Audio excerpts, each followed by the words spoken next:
In the wake of the recent failures of Silicon Valley Bank and Signature Bank, concerns are rising about the stability of the banking sector.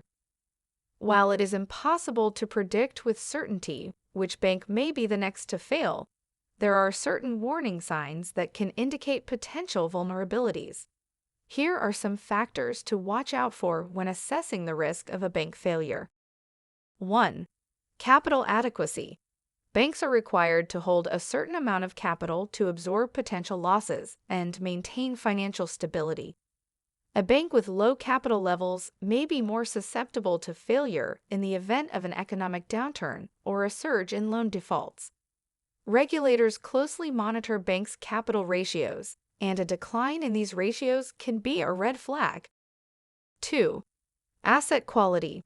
The quality of a bank's loan portfolio is a key indicator of its financial health. If a bank has a high concentration of non-performing loans or loans that are at risk of default, it may be at greater risk of failure. A rise in delinquency rates or an increase in loan charge-offs can signal deteriorating asset quality. 3. Liquidity risk. Banks rely on a steady inflow of deposits and other sources of funding to meet their obligations.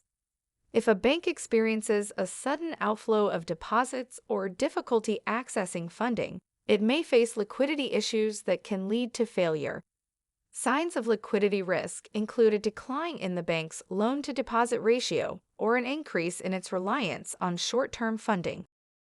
4. Regulatory actions. Regulators monitor the financial health of banks and can take actions to address risks. If a bank is subject to enforcement actions, cease and desist orders, or other regulatory actions, it may indicate underlying problems that could lead to failure. 5. Economic conditions. The overall health of the economy can have a significant impact on the stability of banks. In an economic downturn, loan defaults may increase and asset values may decline, putting pressure on banks' balance sheets.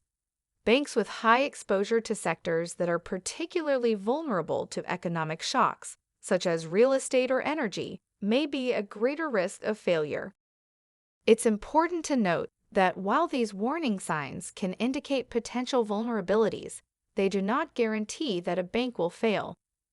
The regulatory framework in place is designed to identify and address risks in the banking sector, and many banks have robust risk management practices to mitigate potential threats. As a consumer, it's important to stay informed about the financial health of the institutions you do business with. And remember, deposits at FDIC-insured banks are insured up to $250,000 per depositor per insured bank for each account ownership category, providing a level of protection in the event of a bank failure.